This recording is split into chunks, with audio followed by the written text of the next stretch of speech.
This episode is brought to you by 365 Connect, the world's most advanced automated marketing and leasing platform built to keep your communities running 24/7, totally hands-free.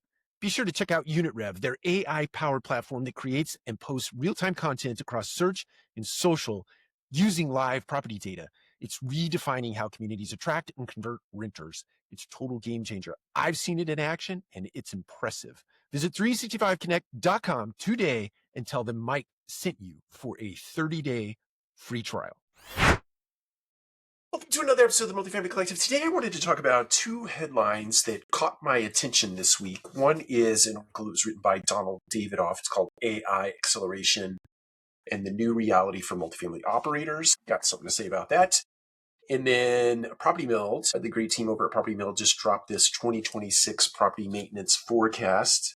What will separate operational winners? Deep dive into that. That was pretty cool.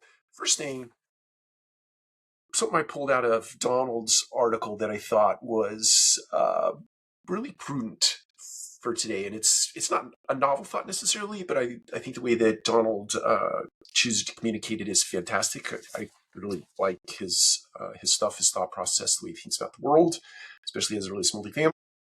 He wrote this article in this, I'll just quote what he says. Perhaps the single biggest complaint I hear is about how complex tech stacks can get and how challenging it is to manage so many different vendors, which is something that I think is becoming a more and more pronounced theme. I've heard others in the multifamily industry talk about how complex stacks are getting and how we want to, in the year 26 and 27 in the out years, will be a real push to reduce the number of point solutions and or taking your current stack and making a prudent application of it, or auditing it in such a way that it helps your workflows versus makes your workflows much more cumbersome. So a lot of that complexity is going to get worked out of the system in the next 24 months plus minus, because owners, operators, asset managers are feeling the fatigue, tech fatigue. We talked about it. We're going to talk about it in February at the Cultivate, NEA's sponsored Cultivate event. We're going to talk about tech fatigue.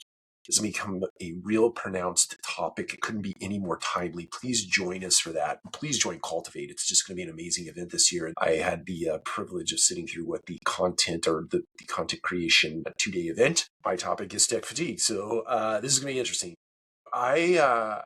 I would really encourage you to read this article, get Donald's take on tech fatigue, and then think about that as a theme for your organization in the year to come. So let's move over to the 2026 property maintenance forecast.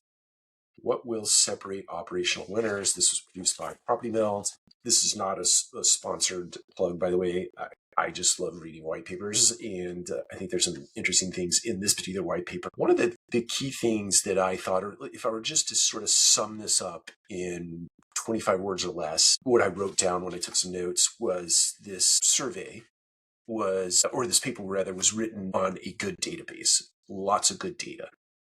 The big nugget here is early maintenance quality, intake accuracy, and vendor performance predict renewal outcomes more strongly than speed alone. So we've all been on the end of the consumer where we call in, whether it's we're turning in a ticket for service and or we're trying to communicate an issue that we have so that it can get solved and we get passed around. And ultimately there's not good accuracy as it relates to the intake. So you don't get the outcome that you're after. You don't get a good quality outcome, or you get an outcome that turns into a further disaster and you have to bring it back to the beginning and start over with somebody new, hopefully that gets the logic in customer service. The other thing that I thought was really interesting in this article that I noted was the industry's first, the AI wave. So we talked about PropTech making a landfall, the tsunami of PropTech making landfall in the multifamily space. We talked about that like 5 years ago. Now let's talk about the AI tsunami that is making landfall in the multifamily space. And so this first wave of the tsunami that came in promised a lot of automation. It overpromised the idea of automation. People like me and others, we really over promoted the idea that automation would be kind of plug and play and you'd have these efficiencies that would make their way through the space. And we thought back in 21, 22, 23, maybe slightly earlier than that, 1920, that you'd have automation. Today, you'd have all this automation that would be baked into the workflows of your property management system and your organizations. Well, that didn't come to be, but I do think now, 6 years removed from the time we were making those predictions, it's actually here. All the technologies have aligned, the fatigue is in place, owners and operators need efficiency because costs are high, revenues have stalled out, or they're not as aggressive as they were in the last 3 to 4 years. So you have to get this stuff put in place so that you can create efficiency, so that you ultimately move all that potential savings and or revenue acceleration down to the bottom line. At the end of the day, we're a business. We're here to make money, and we need to do that in the most efficient and effective way possible, with the biggest return going down to the bottom line, or the biggest amount of dollars going down to the bottom line. It'll be interesting to see how this all plays out. I think it's papers like this that give you the insights that you need to make informed decisions as it relates to the systems and platforms that you're going to put in place. But I think there's a bigger thing at play here. You really have to think about organizational design going into 26, 27, 28.